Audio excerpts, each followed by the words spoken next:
Temos de apostar mais no 5-4. Opa, o futsal para mim só faz sentido se for 5-4. Sejam bem-vindos a mais um episódio do 5-4, o podcast de futsal do 00. Eu sou Humberto Ferreira, tenho aqui comigo o Tiago Cardoso. Tiago, estás bom? Tudo bem. Preparado para meter aí a bola a rolar? Hoje numa viagem completamente transatlântica, ou melhor, até para o outro lado, para o Índico mesmo. Vamos para o Sudoeste Asiático e abrimos a janela para conversarmos com o Luís Estrela, que é o selecionador feminino da Indonésia e é também o coordenador nesta altura de todo o futsal da Indonésia. Luís, obrigado por estar aqui connosco. Em Portugal ainda é manhã cedo, quem nos ouvir vai ouvir a qualquer hora. Para o Luís já estamos num final de tarde com o sol aí a raiar pela sua janela. Antes de mais, como é que está a Indonésia? Normalmente é para férias, o Luís está em trabalho.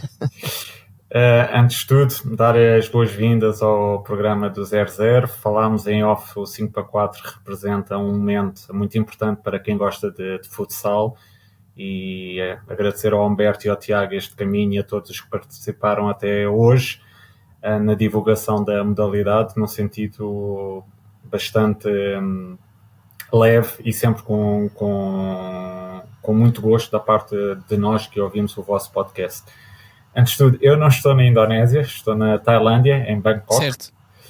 Que é por causa, está na penumbra dos SEA Games e está nessa preparação. Portanto, a Indonésia, acho que nesta semana, por acaso, foi uma semana mais complicada, teve assim umas tempestades, mas é um país gigantesco, só Jakarta tem a população de Portugal, portanto, todo o tipo de ambiente se desenvolve no país. Portanto, neste momento estou em Bangkok, na preparação para os SEA Games e está tudo ótimo, tudo a correr bem. Luís, terminou o Campeonato do Mundo Feminino de Futsal nas Filipinas. Esteve atento, com toda a certeza. Portugal foi vice-campeão do mundo, ganhou o Brasil, e podemos começar mesmo por aí. Foi um passo maior que o futsal feminino deu com esta competição e esta prova que aconteceu nas Filipinas. Penso que sim. Penso que foi um momento, mais do que quem venceu o campeonato, foi um momento muito importante para o futsal feminino. Era justíssimo que existisse uma igualdade, tanto em termos do modelo competitivo, como em termos de exposição e visibilidade desta modalidade, portanto, no feminino. Existia um conjunto de geração de jogadoras em todos os países que não teve a oportunidade de participar e que muito fizeram pela modalidade, e todos que estamos dentro da modalidade sabíamos que no momento que existisse o primeiro campeonato do mundo seria um sucesso. Quem esteve atento verificou que tivemos a oportunidade de assistir a grandes jogos, com muita qualidade individual, com diferentes modelos de jogo, e acima de tudo penso que foi um momento muito importante para a modalidade e que nos poderá também catapultar para os próximos Jogos Olímpicos do futsal. E para quem está aqui no Sudeste Asiático, foi um momento vivido com muita intensidade, o futsal, o primeiro mundial de futsal feminino nas Filipinas. Mas aí, Tiago? Sim, é isso, acho que eu concordo muito com a opinião do Luís, porque notou-se que mesmo a envolvência da competição, notava-se que era algo novo, mas mesmo para nós que assistíamos, estávamos com um entusiasmo, eu queria dizer, não é fora do normal, mas diferente por ser o primeiro, e acho que foi um sucesso. Obviamente que essencialmente na parte de grupos há ali uma discrepância ainda grande das seleções, mas eu acho que vai ser o ponto para a viragem, para outras seleções começarem e outros países começarem a apostar mais.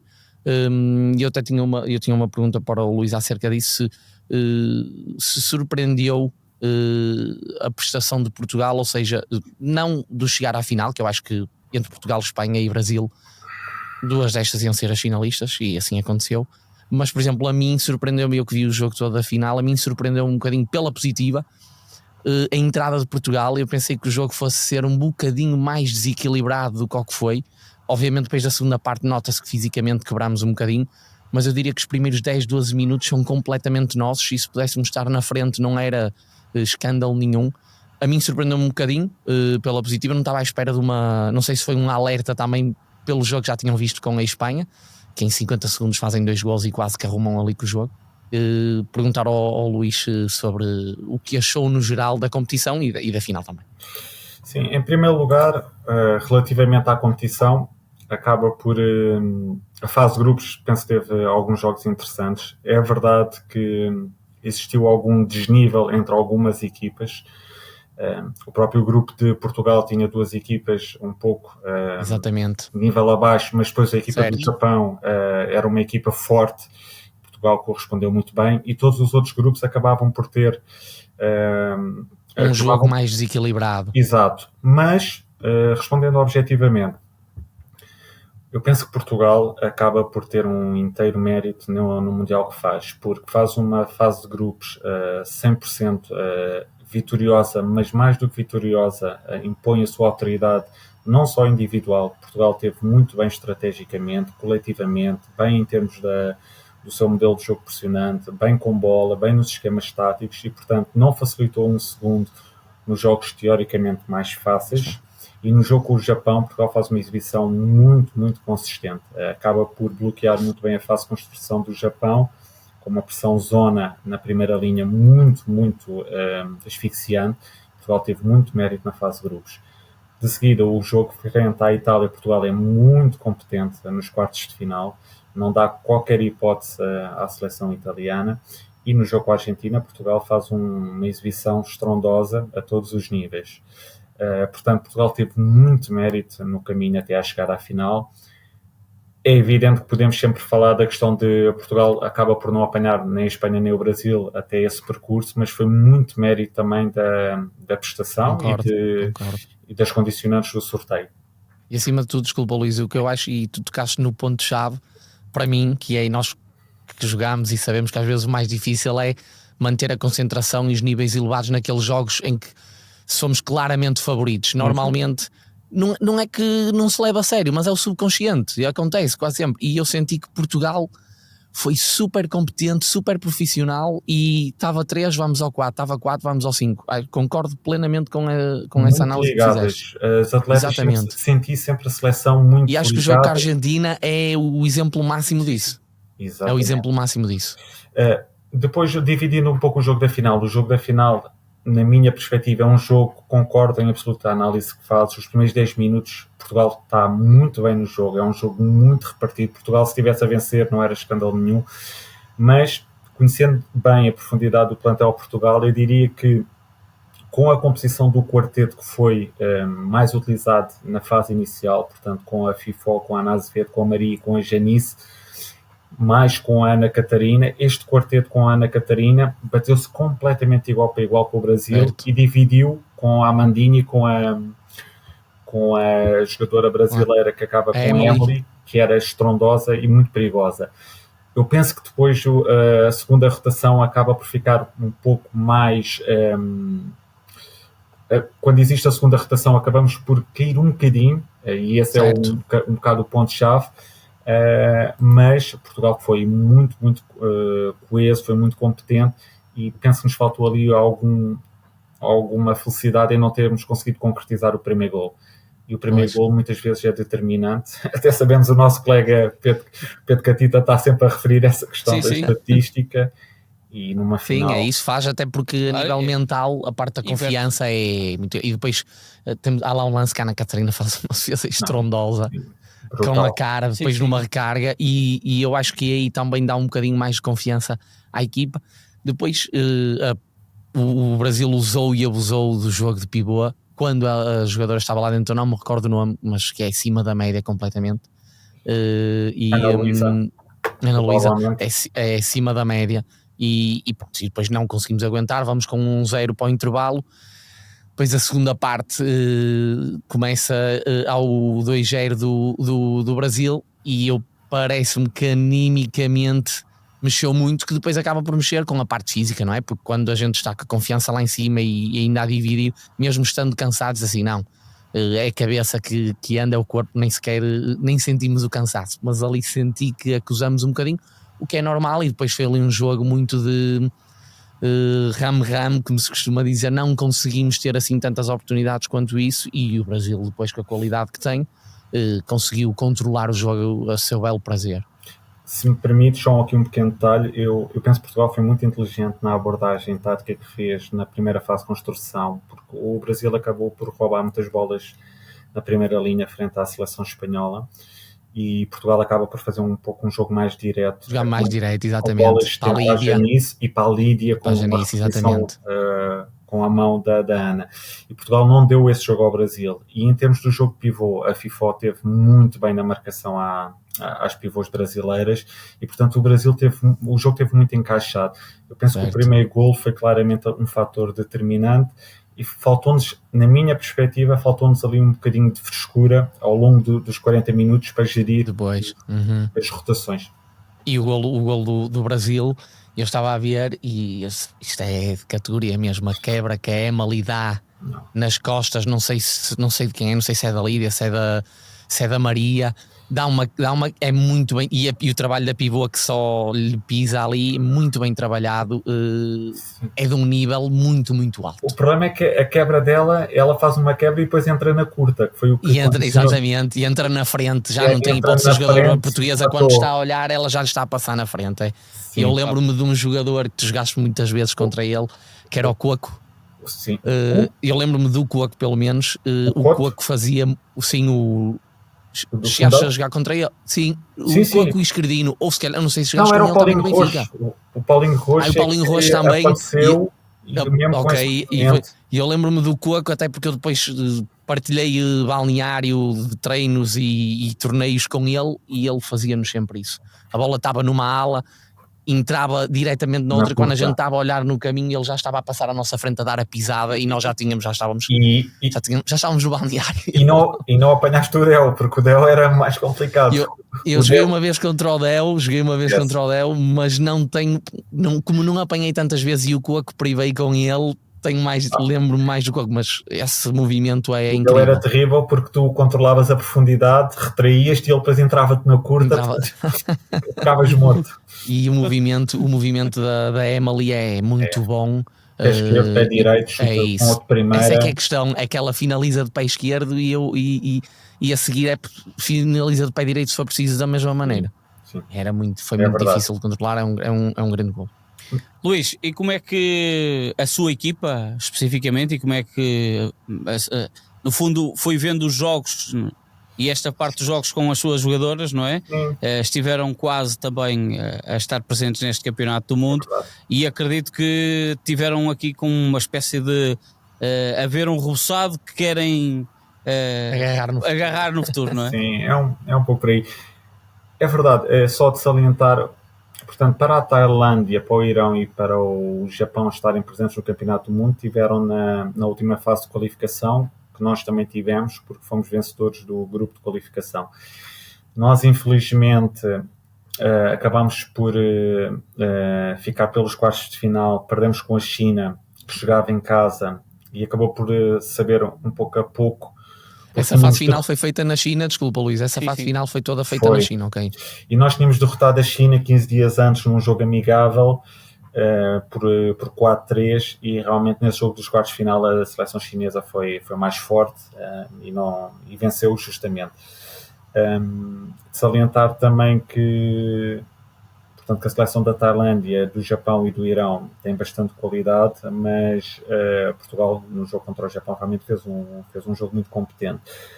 Do nosso lado, nós acabámos até por fazer jogos de treino com a seleção da Tanzânia há um mês, e Portugal acabou por defrontar. Pronto, e o nosso passo já passou, nós estivemos presentes, é aprender com os erros, mas é trabalhar agora muito afincadamente numa nova mentalidade, numa nova equipa, numa nova abordagem estratégica ao jogo, e fazer evoluir um país que tem um talento enorme, mas que falta alguma organização estrutural, e que falta também uma organização mental da parte das atletas do que é os seus comportamentos fora do período de treino.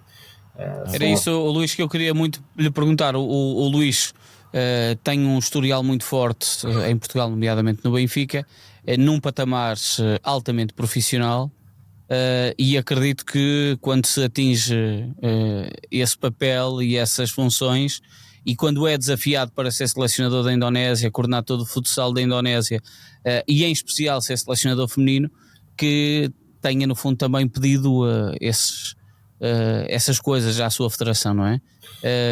E esse é o chip que acredita que as jogadoras também têm que o fazer. Sim. O meu período no Sport Lisboa Benfica acabou por ter várias valências, não só... Eu comecei como coordenador do masculino, depois passei para coordenador do feminino, depois tive muito assento no processo de certificação e depois comecei também a dar muita formação também às federações, quer no futebol, quer no futsal. Tive muito contato com federações estrangeiras. Quando optei por sair do Sport Lisboa Benfica, tinha a ver também com uma questão de mestrado, estava a acabar, e lançamento de um livro, e senti que gostava de um desafio novo. A seleção da Indonésia convidou-me para fazer um trabalho estruturante e a realidade é que eu estou abismado pela qualidade e pelo talento das atletas, mas as atletas têm pouca noção dos seus períodos de recuperação, trabalho de ginásio, alimentação. Também o desenvolvimento da Liga não está no ponto que deveria estar. A Liga só tem 2 meses, por exemplo. A Liga Feminina. Certo, o campeonato masculino são profissional 10 meses, mas a Liga Feminina só tem 2 meses. Só tem uma duração de 2 meses, pois, isso é muito pouco. É muito curto.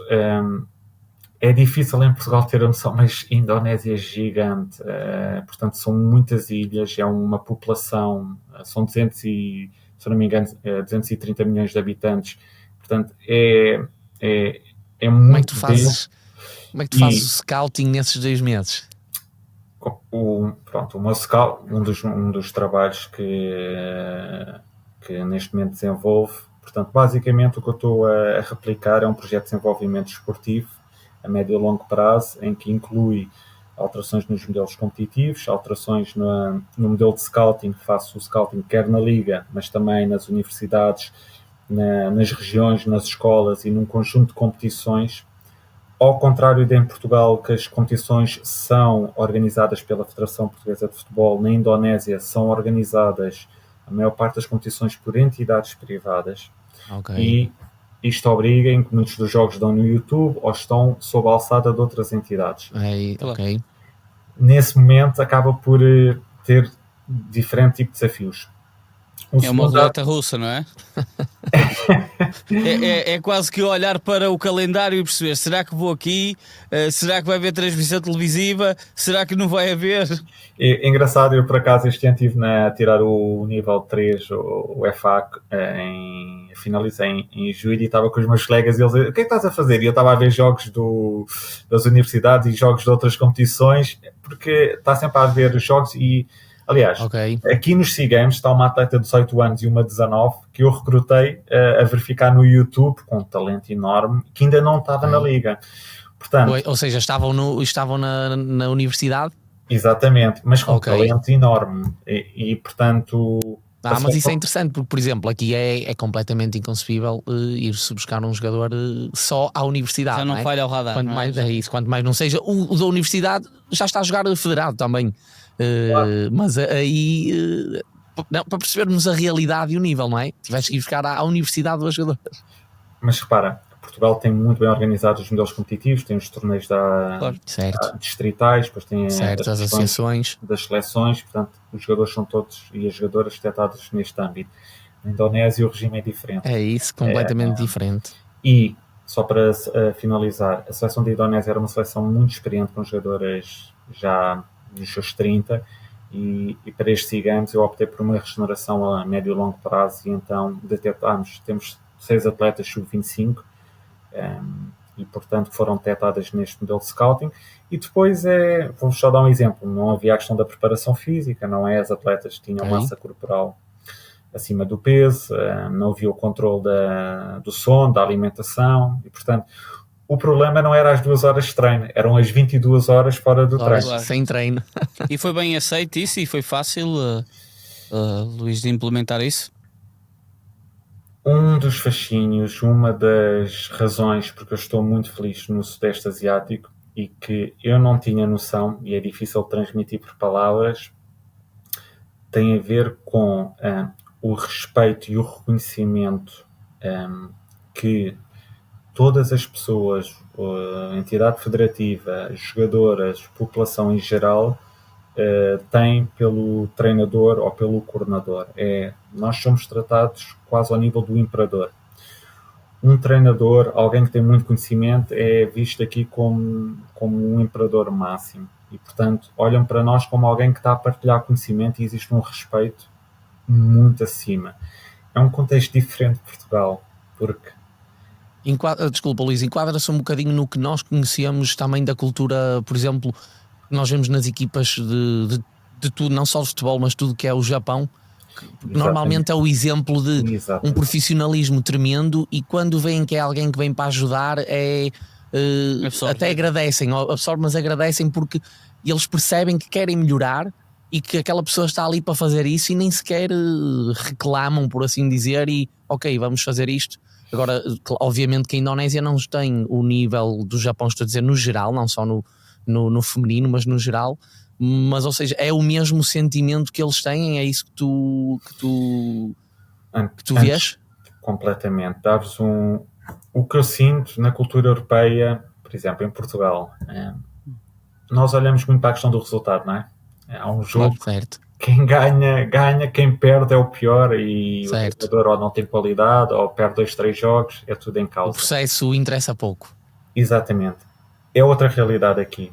Há um respeito enorme pelo treinador, há um respeito enorme pelo papel de quem partilha conhecimento, e se reconhecem capacidade de trabalho, conhecimento, és tratado de uma forma, és quase como um rei.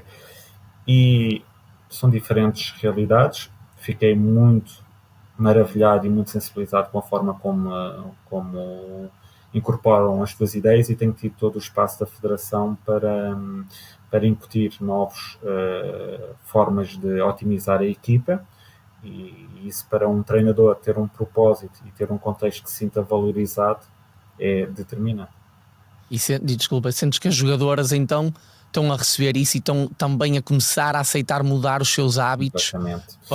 Então isso é tal questão, é o processo, e eles próprios percebem que se calhar daqui a 4, 8 anos a diferença e a evolução vai ser gigante.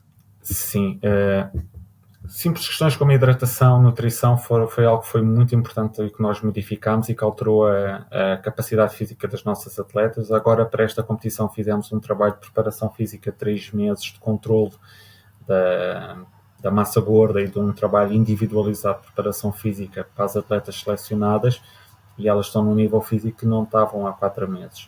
E, portanto, vou-vos dar um exemplo. Quando jogámos com o Japão, o nosso grupo foi Japão, Tailândia e Bahrein. Nós pressionámos alto os 3 jogos, e eram jogos seguidos, sem intervalo de dias. Repara, estás com uma equipa a pressionar alto, que as jogadoras não têm capacidade física a correr, claro. Portanto, não tens mas vais sentir essa evolução, se calhar se calhar já nos próximos jogos. Neste momento a nossa equipa tem outra capacidade, mas a ideia, temos também a sorte... Essa regeneração também ajuda muito a isso. Sim, e vai ser incutida já na próxima época as seleções jovens, sub-16, sub-19, feminina como masculina, portanto, ter atletas que passam pelas seleções jovens e quando sejam ao contexto sénior já tenham hábitos de treino e de preparação física, faz toda a diferença. Luís, tu achas que este trabalho vai ser depois também bem recebido na ótica dos clubes, no sentido da imitação, para perceberem que conseguem evoluir mais, que conseguem ser mais competitivos, que o espectro selecionável é também maior? Ou achas que pode haver depois aqui um fosso entre as jogadoras de seleção e as jogadoras que não são de seleção e que estão nos mesmos clubes? A ideia passa por os treinadores, todos nós, na minha perspectiva, acho que devemos manter aquilo que fazemos bem e otimizar pontos que verificamos que fazem sentido e que permitem melhorar a nossa equipa. O problema é que, em termos da formação dos treinadores na Indonésia, é uma formação de 1 semana. Isto é, os treinadores têm o nível 1 com 1 semana de formação, e, portanto, não têm conhecimento em termos metodológicos ou da preparação física para entenderem algumas mudanças significativas. E quando isto acontece, nós fechamos, não é? Portanto, os treinadores acabam por ser mais fiéis às suas crenças. Um dos grandes passos que eu já falei com a Federação é nós devemos alterar o modelo de formação de treinadores com um conjunto de documentos, etapa de desenvolvimento, com metodologias de treino mais atuais e onde os treinadores possam alterar a sua visão. Eu tenho falado isso também com o selecionador masculino, os treinadores indonésios ainda não estão no ponto de totalmente abertos a esta nova identidade. É algo que temos que trabalhar. É diferente trabalhar com os pares e trabalhar interpares. Achas que há a possibilidade, não sei, de parte da Federação, olhar para ti como também possível? Não sei se já fizeste aí formação ou não de treinadores nessa semana, ou se já propuseste, por exemplo, haver um curso mais longo largo, e em que tu também te incluas para poder dar essa formação, porque acho que eles só teriam a ganhar com isso. É verdade. É um dos módulos que foi apresentado. Essa é a renovação, Luís. Até porque a pergunta entronca. A renovação que tu tiveste agora de contrato com a Federação Indonésia, no fundo, tinha este quase caderno de encargos da tua parte. Estou-te a perguntar, não é? Melhorar as condições de treino, com certeza que as infraestruturas e também esse lado do treinador. Sim. O meu objetivo como profissional e como treinador sempre foi melhorar quer os clubes onde passei, quer a Associação Futebol Lisboa, quer o Futebol Lisboa Benfica, quer a Associação Moradores da Portela, quer o conjunto de estruturas que passei. Quando eu saio, estejam melhores do que quando entrei. E um dos grandes âmbitos da minha permanência é alterar e deixar raízes para um projeto de desenvolvimento esportivo que permita evoluir o futsal na Indonésia. Tenho trabalhado muito com a Federação no sentido de alterarmos dinâmicas estruturais, planeamento da época desportiva, da liga, modelos competitivos, formação de treinadores, redes de scouting, seleções jovens, cadernos de exercícios, mas isso é algo que está a ser estruturado. Leva tempo. E que eu espero, lá está, quem está dentro do modelo de formação sabe, para tu verificares... Eu vou contar aqui uma história muito, muito engraçada e é isto que eu sinto. Por exemplo, quando estava no Benfica, a equipa de sub-17 foi campeã de futebol e eu mandei uma mensagem ao coordenador Rodrigo Magalhães, que agora está a trabalhar na Arábia. Dei-lhe os parabéns pelo título e ele deu uma resposta que eu concordo a 300%. E ele disse-me, obrigado, mas isto é um trabalho de há 6 anos. O que aconteceu hoje é o resultado de 6, 7 anos.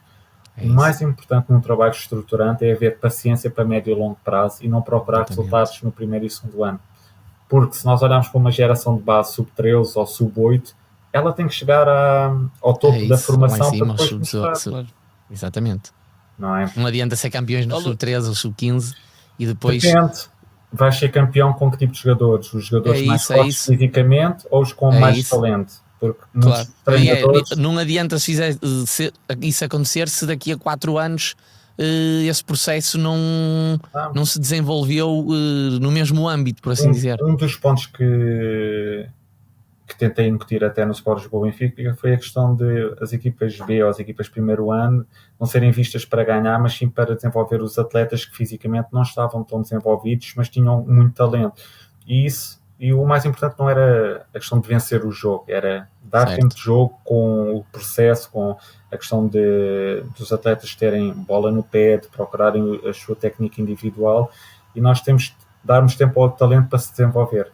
Certo. Eu, por exemplo, indo um bocadinho ao futebol, eu acho que o Sub-23 e o regresso de algumas equipas B foi o melhor que podia ter acontecido ao futebol português, é a minha opinião, e acho que se está a ver pela qualidade das nossas seleções e acima de tudo porque havia muito jogador que chegava ali aos 18 anos, não tinha o mesmo desenvolvimento que outros, iam se calhar para o distrital, jogavam 2 anos, não quero mais nada com isto. Hoje em dia têm a oportunidade de jogar até aos 20, 21, 22 numa equipa de sub-23 e muitos deles desenvolvem-se num ano só. Chegam ali aos 20 anos, estão ali ainda parados, aos 21 dão um salto qualitativo gigante, já dá para ir ou para fora, ou para jogar uma segunda liga, ou até uma Liga 3, e depois aí tem outro tipo de desenvolvimento, e eu acho que isso vai muito de encontro ao que estavas a falar. Concordo em absoluto. Se reparares, até a Federação fez a aposta na equipa sub-23 feminina e masculina, faz todo o sentido, e quem está dentro do processo científico das etapas de desenvolvimento sabe que nós temos 3 momentos chaves, que é os sub-8, em que há muito importante a questão da parte da morfologia em termos de desenvolvimento motor. Depois temos os sub-13, sub-15, que são anos muito importantes em termos do desenvolvimento do salto da puberdade. E depois o ano mais difícil para passar, a etapa mais difícil é a passagem do contexto júnior para sénior. Para sénior, exatamente. E porque não é só a questão física, é a questão grupal. Tu passas de um atleta, primeiro ano sénior, que se calhar vai competir com atletas que têm 15 anos. De 35, é isso. Claro. Sim. São todas as dinâmicas de grupo, não é por nada que esse é o período, e vai continuar a ser historicamente o período em que há a maior perda de atletas de qualquer modalidade. Eu, por exemplo, eu posso dizer que eu na minha altura, também já não sou assim quanto isso, não é? 36, o meu primeiro ano de sénior há 16 anos atrás, tinha vindo jogar na altura de formação, jogava contra o Freixeiro, Boa Vista, porque não havia ainda primeiras divisões nacionais na formação, e nós estávamos todos nas seleções, distrital, neste caso na Distrital do Porto, convivíamos com os jogadores do Boa Vista e do Freixeiro. Eu nunca joguei na formação de nenhum dos dois, que era na altura quem dominavam aqui a Norte, mas depois eu, quando dei o salto para sénior, fiz jogar distrital.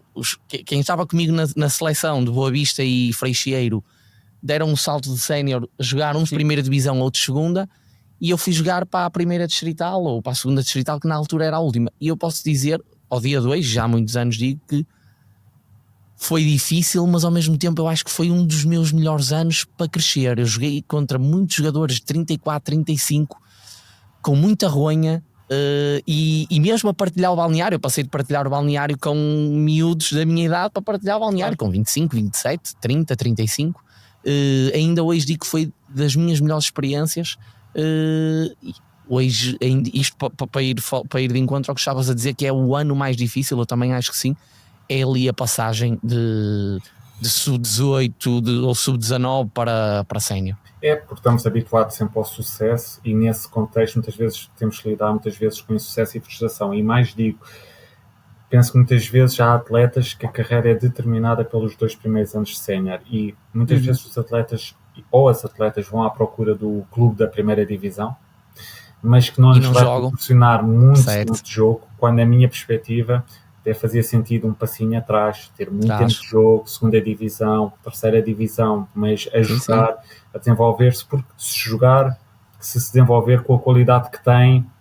Eu costumo dizer, no futebol 11 é mais difícil porque há mais fatores aleatórios. Há a questão dos empresários, a questão do treinador. O futsal, mais possibilidade no estrangeiro. Quem é bom vai se desenvolver os primeiros 2, 3 anos e dá um salto muito rápido. Luís, eu queria perguntar relativamente até relacionado com este ponto,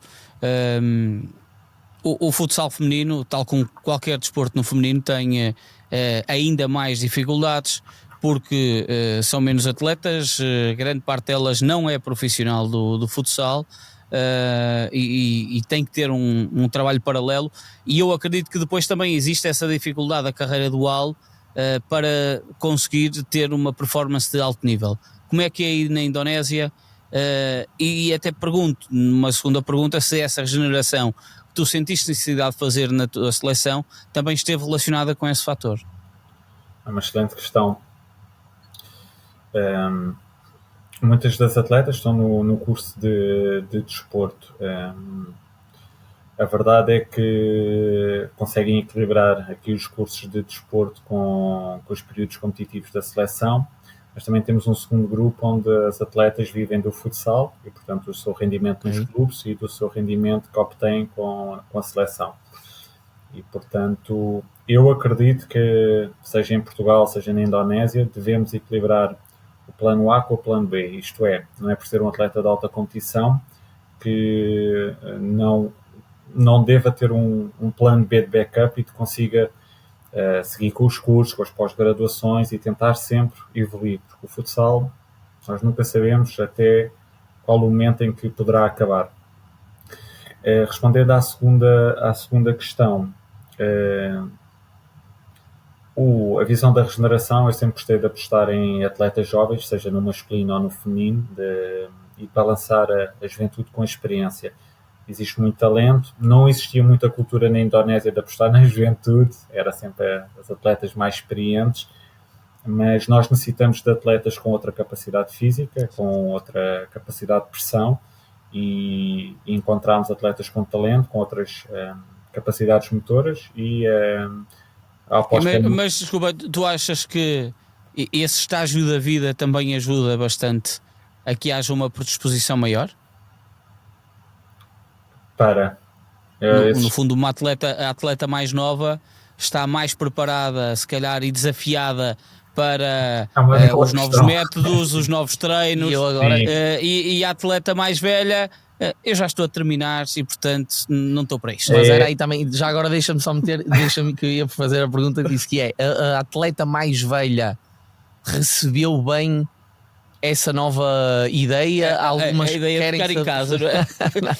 Algumas querem se adaptar, jogar. outras não se querem adaptar tanto, ou já não têm tanta paciência para essa exigência de profissionalismo. O que é que sentiste? Vocês são pessoas extremamente inteligentes e acabaram por tocar no ponto certo. Vamos ver.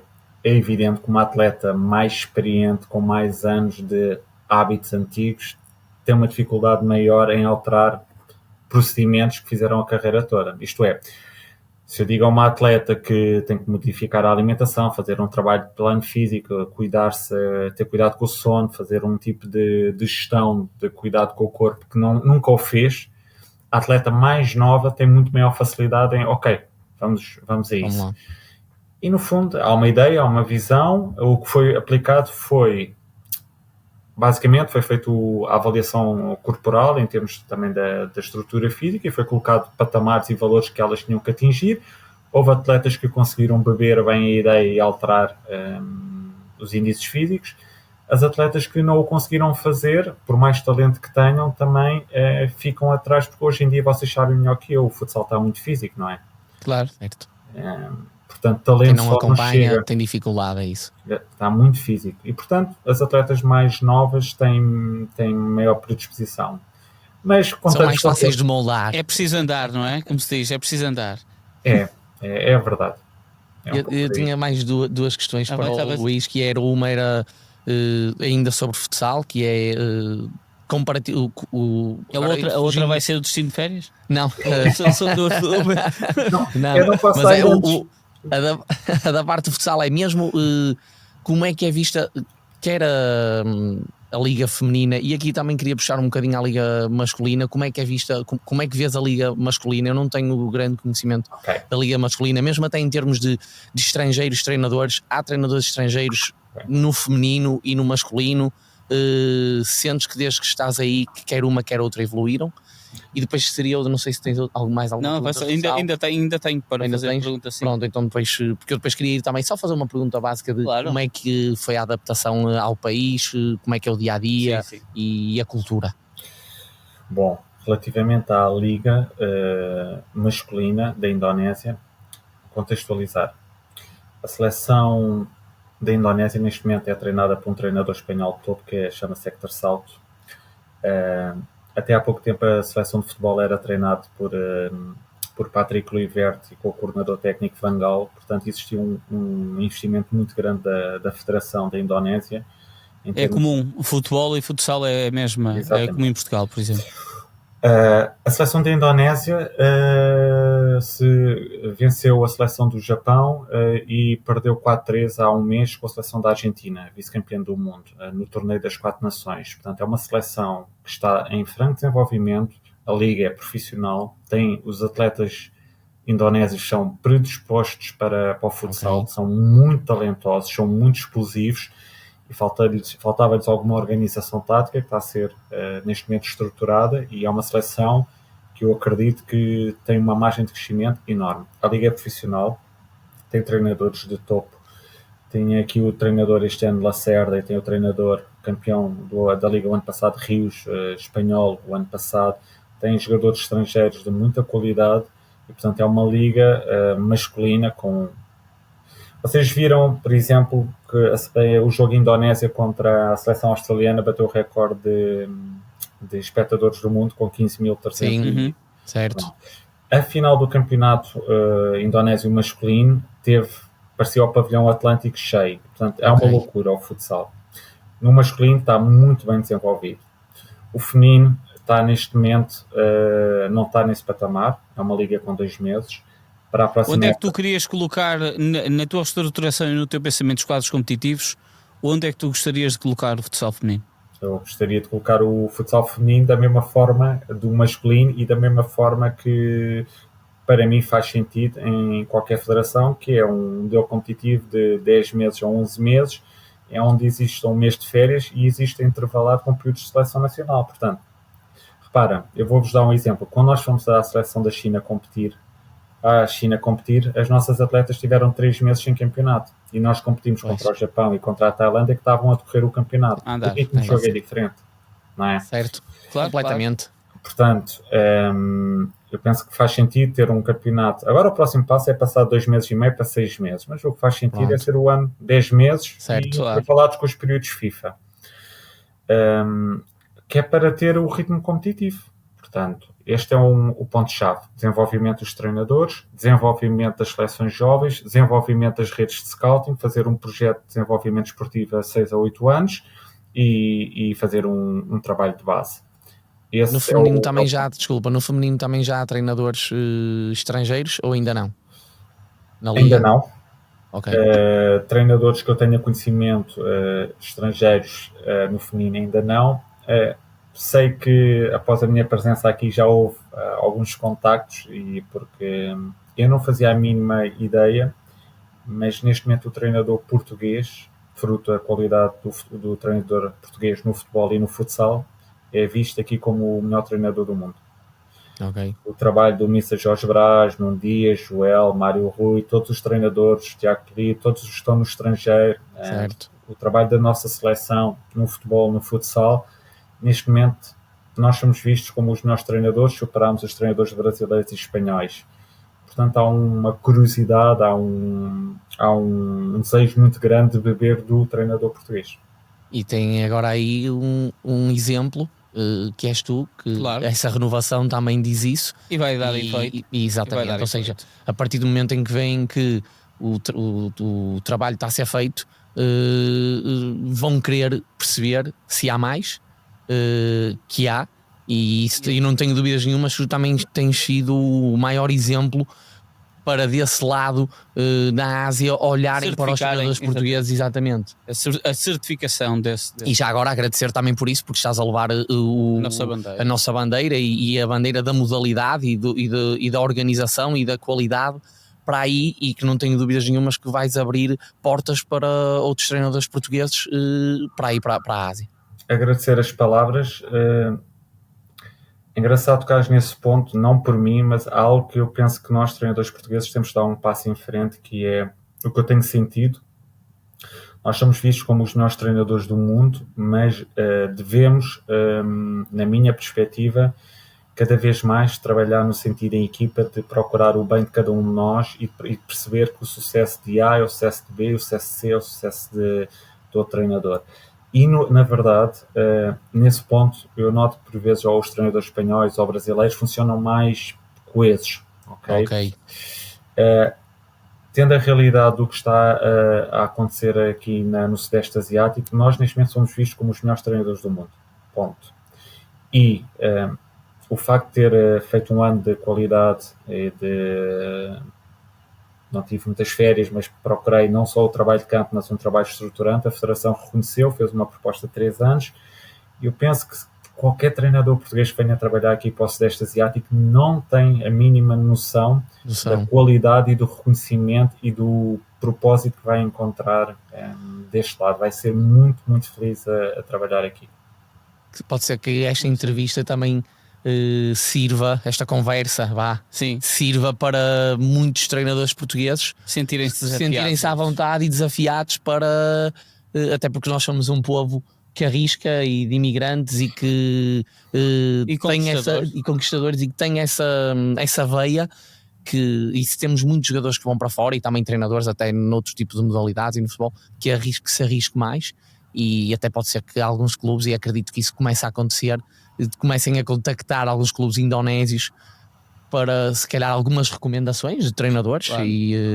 E às vezes mesmo sabemos que a primeira divisão portuguesa é muito apelativa, não é? E será difícil, mas há treinadores também de qualidade noutras divisões e se calhar que vão para aí poder desenvolver, até porque acredito que mesmo em termos de vida, não é? De parte económica e tudo mais, seja muito bom, seja bom comparativamente com Portugal, porque a verdade é uma, mesmo em Portugal, e tu saberás melhor que eu, tirando o Benfica, Sporting, se calhar Braga hoje em dia, sim. Não sei, mesmo para fazer vida só do futsal não é fácil, ou tens ali 3 ou 4 clubes que andam durante 3 ou 4 anos na primeira divisão e até dá, mas a seguir já não difícil, é igual, já é difícil. Claro. Se me permites, tanto tu como todas as pessoas que seguem este podcast e todos os treinadores que são apaixonados por futsal, eu penso que em Portugal acabamos por valorizar pouco o treinador, isto é, acaba por ser os treinadores têm contextos complicados, não recebem um salário que seja condizente com as horas que despendem, certo. É uma luta sem dúvida. Muito grande, e deste lado acaba por ser uma realidade mesmo de contexto de clube completamente diferente. Não é só a questão financeira, mas a qualidade de vida, o ritmo de vida, a questão da alimentação, a questão da forma como te dão espaço para trabalhar, não tem paralelo com o contexto em Portugal. É isso. Dizer também, pronto, eu tive proposta aqui de um clube, dos melhores clubes aqui da Tailândia, masculino da Liga e de Indonésia também, mas senti um reconhecimento tão grande da parte da Federação que senti que fazia sentido continuar este trajeto. E um pouco também, como tu disseste, se o meu trabalho for bem desenvolvido, vou abrir portas para amanhã outros treinadores. Certo, é isso, claro. E até para ti, sim. Para ti também vais abrir portas, aí até na Ásia, porque tem países e campeonatos muito bons. Honestamente, com o trabalho que já foi desenvolvido aqui, eu sinto que neste momento estou com um leque de mercado aqui na Ásia que não tem paralelo com o que eu tinha em Portugal, neste momento. Claro. E, portanto, é fruto do trabalho. O povo asiático é muito assim, não. Se vens aqui para passar férias, não vais ser feliz. Não. Mas se vens para trabalhar, reconhecer, seres uma pessoa humilde e que demonstre respeito pela parte cultural, vais ser muito, muito bem tratado.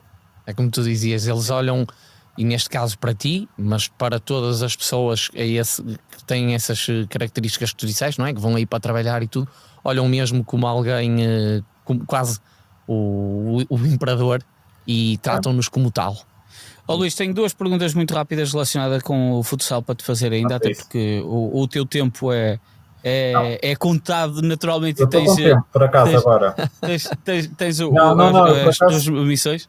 Mas olha, eu queria te perguntar primeiro o objetivo para o SEA Games, onde é que tu queres colocar a tua seleção da Indonésia? Essa é a primeira pergunta que tenho para te fazer sobre futsal. Bom, relativamente ao SEA Games, nós calhámos no grupo com o Vietnã e com o Myanmar. A última vez que a Indonésia jogou com o Vietnã perdeu 4-0 e jogou num regime muito de transição, bloco baixo e de uma equipa muito expectante. Uma das minhas primeiras missões que eu falei com a Federação, temos que construir uma identidade diferente. Já o fizemos na China, nós perdemos nos quartos de final, mas fizemos uma fase de apuramento perfeita e empatámos com a Tailândia e jogámos sempre de igual para igual com as equipas. Portanto, nós vamos jogar para vencer todos os jogos com um respeito enorme pelo adversário, mas queremos impor o nosso jogo, o nosso modelo de jogo ofensivo, ser uma equipa pressionante e acabar por testar o jogo os 40 minutos, ser muito competitivos. Na minha perspectiva, o nosso objetivo é vencer todos os jogos. A última participação, a Indonésia teve a melhor classificação no feminino, foi o 3º lugar. Queremos superar e é para isso que estamos a trabalhar desde o final de agosto até hoje. Há 3 meses em preparação. Outra pergunta, até porque fiquei curioso, em virtude de tu dizeres e tu falares da qualidade dos jogadores, nomeadamente do masculino, da Indonésia, se no meio das conversas com os teus colegas em Portugal já sugeriste algum, se nos podes dizer algum nome para estarmos atentos, ou se o mercado acaba por ser tão disparo e se calhar trazer um jogador indonésio para Portugal só possa estar ao alcance de um Benfica e do Sporting e a qualidade desse jogador ainda não estar ao nível de uma equipa dessas. Bom, em primeiro lugar, salientar que já houve um dos atuais pivôs da seleção indonésia, o Evan, já esteve no Caxinas, não foi? Acabou por ser uma estadia que não correu muito bem, porque eu penso que ele teve um problema de lesão. Pessoal, não foi? Ok. E eu falei até com ele no jantar da Federação e ele não sabia toda a melhor forma. É isso, eu também sou, foi o que me passaram na altura, que eu acho que nós até falamos aqui na altura no podcast, sim. Também que a adaptação foi difícil. Exatamente. Com a lesão, o não estar a jogar, pronto, que mexeu tudo, não é? É normal. Sobre a questão existe, a Indonésia tem um guarda-redes titular que joga muito bem com os pés, muito bom, tem três pivôs, dois deles, um pé esquerdo e um pé direito, muito interessantes, mas a maior qualidade tem a ver com os alas. Já há vários alas canhotos e destes muito explosivos, que na minha perspectiva acho que tem mais do que lugar na Liga Placar, ainda para mais tem algo que me parece que é interessante para a Liga Placar, são muito intensos e muito virtuosos no 1 para 1, okay. Um pouco como a questão ou do jogo, ou como dos alas mais virtuosos agora que estão na Liga Placar, fortes no 1 para 1. 1 para 1. Sobre os nomes, não o vou fazer por uma questão de respeito, claro. Mas se houver alguma situação, as pessoas também têm o meu contacto. Claro, sim. E claro. É fácil. Se dar só uma nota, os jogos da PFL, portanto o campeonato da Indonésia, estão no YouTube. Os jogos certo. E os resumos, um pouco como fazemos na Federação, portanto é muito fácil as nossas equipas. E se a gente quiser agora assistir aos SEA Games, sim, é isso, como é que fazemos? Como é que podemos fazer? Normalmente, aqui com a questão da Tailândia e da China, as questões da transmissão, portanto, ao site, mas eu tenho alguma dúvida para quem tem em Portugal, porque a questão claro. Muitas vezes os sites... Da localização, claro. É o PVN, poderá o site do YouTube não permitir a transmissão. Okay. Aconteceu isso na China, portanto não dava para ver os jogos em direto, mas eu resumo. Ainda não tenho a certeza se os jogos poderão ser vistos em direto, mas no canal da Federação da Tailândia ou o canal oficial dos SEA Games, os jogos estão todos a dar, portanto vai ser possível verificar. Vamos ver se arranjamos maneira do nosso acompanhar. Eu também poderei partilhar em canal privado com vocês o link e vocês verificam se está em Portugal. Ok, está bem. Sim. Okay. Até para partilharmos na notícia sim. Do próprio podcast, para as pessoas poderem acompanhar também os jogos e o que vai acontecer também com a tua seleção. Sim. Tiago, seria a questão também para agora um bocadinho mais à parte de como é que tu te adaptaste à vida na Indonésia e aí na Ásia, não é? Porque tu viajas também de país para país, neste momento estás na Tailândia, em Bangkok. Como é que foi essa adaptação? Foi a primeira vez que estiveste fora ou é a primeira vez que estás fora? Como é que tudo isso levaste? Tens equipa técnica contigo portuguesa? Não tens mais ninguém? Todo esse processo de teres ido e de adaptação à cultura e tudo. Bom, quando saí do Sport Lisboa Benfica, a minha ideia era fazer um período, não sabático, mas foram muitos anos com muita responsabilidade. A verdade, passado 2 meses, tive o contacto da Federação da Indonésia. Estive num regime de entrevistas com cerca de 10 treinadores, 8 espanhóis, um brasileiro e eu, em termos de definição da parte psicológica e de conhecimento. Tive a felicidade, também tinha alguma experiência na questão da formações em inglês, correram bem as entrevistas e selecionaram o meu perfil. Foi de um momento para o outro, portanto eu vim para a Indonésia primeira vez em dezembro do ano passado e honestamente não poderia esperar, fui um pouco à descoberta. A primeira vez que vim para a Indonésia foi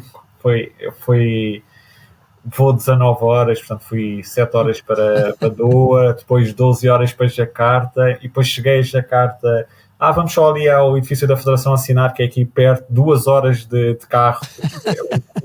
Jakarta, completamente diferente. Jakarta neste momento era a terceira, passou a ser a cidade mais com o trânsito mais povoado do mundo. Uma loucura. Okay. Agora, a verdade é que a minha ambientação, devido à simpatia, ou à forma como te tratam, à forma como te reconhecem, à qualidade de vida, eles têm aqui o povo indonésio é super humilde, super prestável, felizmente fui muito bem recebido e adaptável. É evidente, tenho muitas saudades da família. O ano passado tive possibilidade de regressar e voltar, até porque tinha o curso UFA e o livro para apresentar. Este ano estou na Indonésia desde início de setembro, já vão 3 meses. 3 meses. Claro que não é nem sempre fácil, não é? Família, amigos, mas também Desculpa, tu estás sozinho, Luís? Ou tens alguém no corpo técnico português? Ok. Alterei a equipa técnica, pertence uma equipa técnica, digamos, mais experiente e precisávamos da minha perspectiva de... Mas algum português contigo? Não. Okay. Fiz aqui um conjunto de recrutamento, parador físico vindos da universidade, um assistant coach que eu conhecia aqui na Indonésia com muita qualidade, nutricionista, portanto alterei o paradigma do staff. Tentei trazer alguém da minha confiança para aqui, ainda não foi possível. Vamos ver, eu penso que a médio e longo prazo, correndo bem, o trabalho aqui poderá ser o próximo passo. E já estive em training camps em Jakarta, em Yogyakarta, em Bandung, já estive no Bahrein, na Tailândia, na China. O português, ainda agora conheci-o a semana passada, o treinador adjunto da seleção de Singapura de futebol é português e, portanto, eu apanhei-o ontem no ginásio, está aqui nos Cigães. Okay. Eu acho que nós temos uma característica que nos difere de todos os outros treinadores, que é, somos muito bem adaptáveis a diferentes contextos. Conseguimos gerir muito bem relações humanas, nos conectar, adaptar ao contexto. E, sinceramente, há um ano, se me perguntasses se pensava estar aqui, não. A minha visão era liga placar, tentar fazer um bom trabalho. Mas a verdade, sinto-me muito, muito feliz neste momento aqui e neste momento estou muito focado com este projeto e vamos ver o futuro. Luís, aproveitando ainda uns minutinhos então que tu tens aqui connosco, fazemos o programa completo e analisamos contigo também o próprio campeonato de placar. Sim. O que é que tu tens achado do campeonato de placar? Olha, acho que estamos a passar um momento único. Primeiro, o campeonato de placar masculino, na minha perspectiva, é o melhor campeonato que eu tenho assistido há muitos anos. Penso que normalmente existia sempre as equipas topo, a seleção média e depois existiam equipas muito abaixo e neste momento penso que o nível subiu muito. Portanto, temos, é evidente, o Sporting e o Benfica estão num registro. É isso, mas o nível médio-baixo... E depois, se nós olharmos, começando pelo... Portanto, se nós olharmos bem em termos da pontuação, do 7º ao 12º, estão 5 pontos de distância. Mas do Leões Porto Salvo para o Caxinas, nós olhamos cada jogo entre estas equipas, entre o 3º e o 12º, é um jogo de tripla. E, portanto, eu penso que o campeonato está muito, muito interessante e é um campeonato que vai ser decidido até ao fim e com incerteza total sobre quem vai vencê-lo e quem vai descer no play-off e vai ser para descer, vai ser uma luta. Mas tem-te surpreendido nestas primeiras 12 jornadas alguma equipa em particular? Olha, eu penso que temos passado por ciclos. Penso que sim, tem-me surpreendido. Eu penso que o Porto Salvo começou muito, muito bem a jogar num modelo pressionante muito forte, sempre de igual para igual, uma equipa muito agressiva na primeira linha, com muito vertical. Depois acabámos por... eu penso que a equipa também do Ferreira do César, no modelo mais de transição, é uma equipa muito, muito interessante. Muito forte. E depois fico muito contente pela equipa do Rio Ave também, uma equipa só com portugueses, está com uma dinâmica muito, muito, muito interessante. E temos aqui equipas com muito potencial, se olharmos quer a questão do Braga, quer a questão do Famalicão, quer a questão do Torriense, são equipas individualmente com muitos atletas de enorme qualidade que, se conseguirem dar aqui o salto ainda mais forte coletivamente, são equipas que podem passar para um nível superior. E depois o próprio Quinta dos Lombos, que no início do ano todos pensávamos que ia ser uma equipa que se calhar com muitas oscilações, para se manter, neste momento está viva, está ligada. Últimos tem ganho vários jogos ultimamente. Sim, eles perdem com o Rio Ave, mas esta vitória esta semana uma equipa mais pragmática. Depois o Elétrico e a equipa do Caxinas muito bem trabalhada, mas com algumas dificuldades para conseguir capitalizar. Portanto, é um campeonato muito equilibrado, e mesmo Benfica e Sporting, o Sporting vence a Supertaça por níveis desequilibrados, desequilibrado. Depois perde o derby. E mesmo o jogo em si foi desequilibrado na altura, e depois um derby completamente diferente já. Está uma liga muito, muito interessante, como eu há muito tempo não via, e eu adoro ver os resumos e seguir e ver e estrategicamente vemos abordagens, nuances diferentes. Eu estou a adorar. Eu no início da época disse um bocadinho aqui naquelas nossas previsões, não é? Eu disse, porque eu acho genuinamente que o Nuno Dias é muito estratega nas suas na forma como prepara os jogos, e um play-off é um play-off, e portanto nós já vimos de tudo num play-off, e continuo, apesar da distância pontual, a colocar o Sporting como um grande candidato, o principal candidato ao título, mesmo podendo hoje, a hora que estamos a gravar, não é? Depois à hora em que as pessoas possam ouvir, o Benfica pode estar a 6 pontos de vantagem. Sim. Joga hoje com o Braga, não é?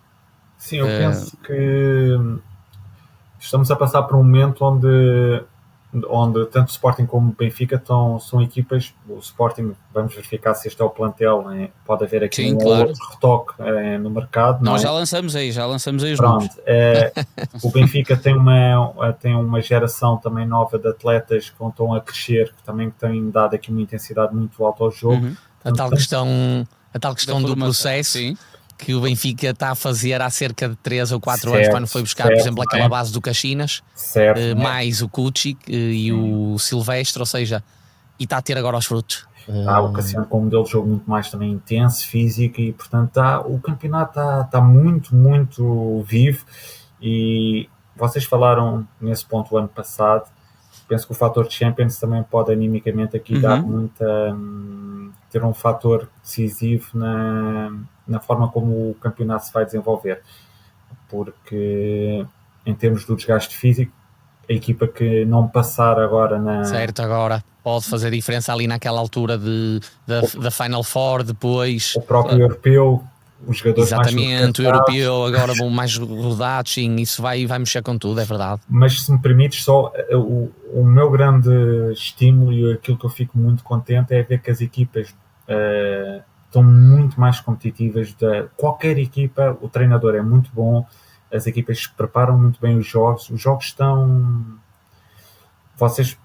estão cada vez mais incertos. Sim, cada vez mais incertos, é isso. Nós falávamos, o que tu dizias no início da tua avaliação, nós também dissemos a semana passada ou há 15 dias, e eu disse o mesmo, e eu acho que provavelmente é o melhor campeonato, quando eu digo o melhor, de mais equilibrado, mais incerto, dos últimos, diria 15 anos provavelmente, ou se calhar mais, porque a tal questão é quem subiu, e eu na altura, e continuo a dizer, e eu punho, por exemplo, o Famalicão, o Rio Ave como provavelmente a equipa mais candidata a descer, e até ao momento é a maior surpresa. Perde esta semana num jogo com o Ferreira dos Ezers, mas por exemplo também estive a ver o jogo, estava 3-1 e o Rio Ave tem 4-5 oportunidades de golo claras, podia ter feito ou estava 2-0, depois faz 2-1, podia ter feito o empate, e logo assim leva um 3-1 e um 4-1 se não estou em erro. E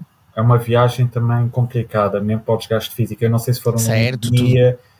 E eu penso que o Rio Ave hoje em dia, e também ou seja, as pessoas, ou quem não está tão por dentro, se calhar não dá tanto valor, e nós que estamos por dentro, o Rio Ave hoje em dia quase sempre quando vai fora vai no dia anterior. Mas um jogo às 8 da noite em Feira de César. Pois é isso nesse caso eu por acaso não sei, mas nesse caso se calhar terão ido no mesmo dia, mas normalmente tudo que é jogos agora em Lisboa assim, e o jogo se for a meio da tarde, o Rio Ave vai no dia anterior. E as coisas não acontecem por acaso, ou seja, os resultados, se calhar a gente hoje em dia diz, ok, e eu lembro-me que o Rio Ave, porque eu na altura quando estava no Póvoa e o atual diretor desportivo do Rio Ave era o meu treinador no Póvoa e foi treinador do Rio Ave durante muitos anos, que é o Paulo Mourinho. Muito bom. Nós íamos no dia, nós e todas as equipas, nós íamos no dia. Maratonas. Exatamente, saíamos daqui às 8 da manhã ou às 7 da manhã para ir jogar ao Fundão, para ir jogar à Luz, para ir jogar ao Sporting, por aí fora, ao Olivais, onde tu tiveste, mas hoje em dia a gente olha para um Rio Ave e diz assim, não, também a própria estrutura está a dar condições para que as coisas aconteçam. Não. E a verdade é que eles estão a fazer um campeonato muito bom, já os elogiamos aqui muito, e pronto, isso me permite, e isso conta.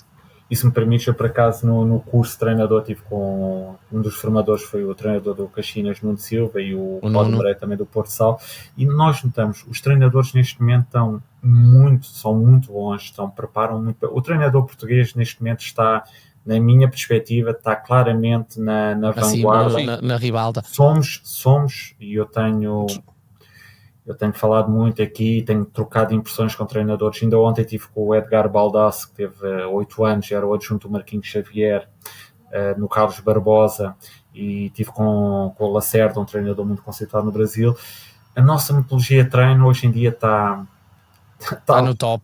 Está lá, eles neste momento a nossa intensidade. E basta ver esta última jornada, o jogo de maior desequilíbrio é o de ontem, o Sporting Torriense. Certo. De resto é tudo muito apertado. Sim, é tudo muito dividido. Eu acho que nós muitas vezes não temos a noção, nós treinadores e nós portugueses, não temos noção do nosso valor. Eu isso concordo muito contigo, tenho uma opinião muito particular, mas que não vou dizer publicamente. aqui são... Deixa para dizer em privado. Mas eu acho que tu és um excelente exemplo que o treinador português deve pensar, ver e não ter medo de arriscar. É isso que é, como dizemos há bocado, pode ser uma grande porta. E mais do que ser uma grande porta, é um grande exemplo para o exemplo para quem vier a seguir. E se calhar, quando se surgir agora a um próximo treinador a possibilidade de ir ou para a Indonésia ou para outro país da Ásia, vão dizer assim, ok, não, eu vou. Temos já um exemplo lá do Luís Estrela, que para além do bom exemplo que está a dar, tudo o que está a transmitir sobre o que se passa lá, a maneira como é tratado e tudo mais, para poder arriscar. E também indo de encontro ao que tu estavas a dizer, de que mesmo os treinadores estrangeiros neste momento olham para os treinadores portugueses com olhos de que estamos no topo e tudo mais. Não sei se vocês viram as declarações do treinador do Lens, ou do Lens, de França, que é o primeiro classificado do campeonato francês à frente do Paris Saint-Germain, e ele neste fim de semana na conferência de imprensa disse, e eu tirei o meu curso em Portugal, fui fazer como é que se diz? Veio fazer um curso intensivo e veio aqui a Portugal, e ele diz que neste momento, exatamente o que tu disseste, Portugal a nível de metodologia está no topo. Ele próprio disse, ele recomenda que todos os treinadores venham a Portugal neste momento fazer cursos intensivos, partilhar informações com outros treinadores, passar aqui umas semanas de trabalho e de conhecimento, porque ele diz que o que ele aprendeu aqui está-lhe a dar uma base muito forte, claro. E pronto, está a fazer um excelente trabalho. Se nós fizermos uma avaliação só dos últimos anos, repara, campeões do mundo de futsal, bicampeões europeus, vice-campeão feminino, vencedores da Liga das Nações no futebol, campeões da Europa no futebol, campeões do mundo em sub-17, seleções jovens, campeão europeia sub-19, nós temos, e quem está dentro da modalidade do futsal sabe as gerações que aí vêm, masculino e feminino, e nós temos gerações e com a qualidade... E somos só 10 milhões. É isso. E a mim, eu até vou dar... E a mim dói-me um bocadinho, aqui uma opinião mais pessoal, dói-me um bocadinho perceber que nós fomos isso tudo. Campeões do mundo, bicampeões europeus, agora final feminino, estamos a subir.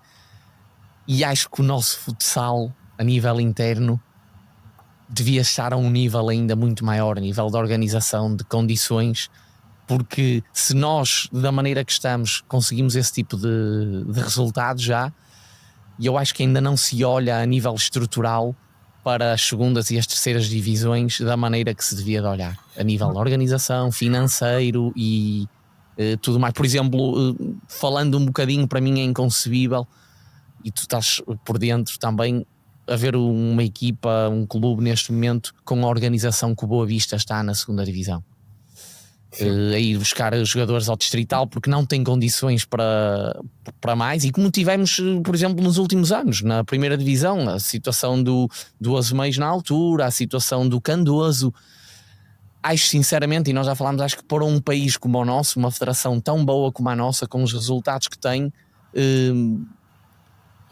não devia chegar a esse ponto de ter equipas, clubes nessas condições. Mas se me permite só uma opinião, só para, claro, sim. Em primeiro lugar, valorizar, nós temos, né, se olharmos o melhor jogador de sempre, para muitos, o Ricardinho, a questão do Mágica no futebol praia e do Cristiano Ronaldo no futebol, mas no futsal eu entendo o que dizes, e claro que, vamos lá ver, num processo há sempre situações que não correm bem, mas quem conhece bem o trabalho que foi feito, quer no planeamento do modelo competitivo da primeira divisão da Liga Placar, depois regime de play-off, depois divisões nacionais, depois o campeonato sub-19 masculino, depois sub-17, sub-15 nacional, masculino, feminino agora, as interassociações, as etapas de desenvolvimento, os períodos escolares.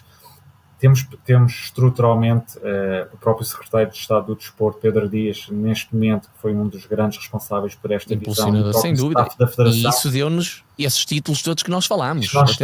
Nós temos profissionais de topo em termos estruturais, é evidente que nem sempre corre tudo da melhor maneira, mas para as condicionantes que nós temos e a evolução que temos feito, penso que estamos a caminhar para passos largos, para cada vez sermos melhores a todos os níveis. Certo, é isso.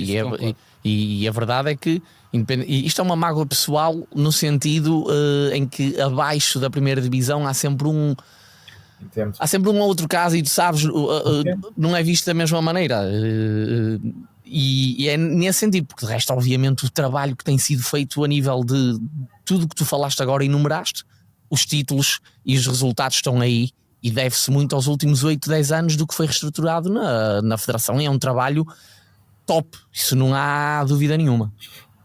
E se reparares, por exemplo, no feminino, não existia há uns anos, não existia o Campeonato Nacional de sub-15, neste momento o sub-19, neste momento já existe isso tudo, sim. Ter associações mesmo, os sub-13, as seleções jovens. Nós estamos neste momento com a máquina está montada, e vou-vos dizer, nós temos gerações com muita qualidade a ir vir no masculino e no feminino. Sim, sub-19 fomos campeões europeus seguidos, não é? Agora. Sim, sim, é verdade. O futuro está mais que assegurado. Sim. Tiago, obrigado. Muito obrigado ao Luís Estrela. Ficávamos aqui connosco facilmente mais tempo mesmo. Esta taça a falar, Luís. Luís, espero que tenhas gostado, e obrigado pela tua participação, disponibilidade para estares aqui connosco. Já caiu a noite aí em Bangkok. Sim, está aqui a noite, aqui meia hora para fazer ação de vídeo. Só deixar uma palavra em primeiro lugar de parabéns pelo podcast, porque quer para mim, quer para muitas pessoas que ouvem, é um momento muito importante, e acho que estão de parabéns pelo... Eu sei que nem sempre é fácil, mas que tenham noção que o vosso trabalho é super valioso. Terei disponibilidade quando regressar a Portugal, se vocês tiverem essa disponibilidade, de enviar também uma camisola aqui da Indonésia para vocês, para o vosso programa. E se por alguma razão vies ao Porto, dá-nos um toque, passas aqui nas nossas instalações também, se puder ser até também num episódio presencial, perfeito, melhor ainda. Por acaso as camisolas aqui são giras, e é com todo o gosto. E por último, que todos nós que amamos futsal trabalhemos todos em prol uns dos outros, e que tenhamos noção da nossa qualidade, e que estejamos sempre a torcer uns pelos outros, e dar aqui um abraço a todos portugueses, aqui diretamente aqui da Tailândia. Muito obrigado, Luís. Eu de minha parte agradecer-te por esta partilha de informação, conhecimento, da tua experiência fora, que eu acho que vai ser muito, muito positiva para quem nos vai ouvir, e para todos. E tu que tens muitos conhecimentos, muita gente te conhece mais do que qualquer um de nós, acredito que este episódio poderá atingir um nível muito bom, e de muita gente a ouvir, e que seja o ponto de viragem também para o treinador português aí nessa zona da Ásia. Muito obrigado mais uma vez. Eu sou-te sincero, não te conhecia e sim, não te conhecia pessoalmente, não é? Para mim foi um episódio muito, muito bom. Eu ficava aqui muito mais tempo, muito enriquecedor a partilhar informação. Muito obrigado por isso e vamos nos manter em contacto, porque o futsal assim é. Dá-nos um toque. Boa sorte para os SEA Games agora. Obrigado. E que já temos seleção para terceiro apoiar e que tudo corra bem e vamos seguramente manter-nos em contacto. Claro que sim. Obrigado, tudo bom. Obrigado, Luís. Muito obrigado e muito obrigado a todos que estiveram connosco em mais um 5 para 4. Já sabem que estamos de regresso na próxima semana. Um abraço, sempre tudo no 00.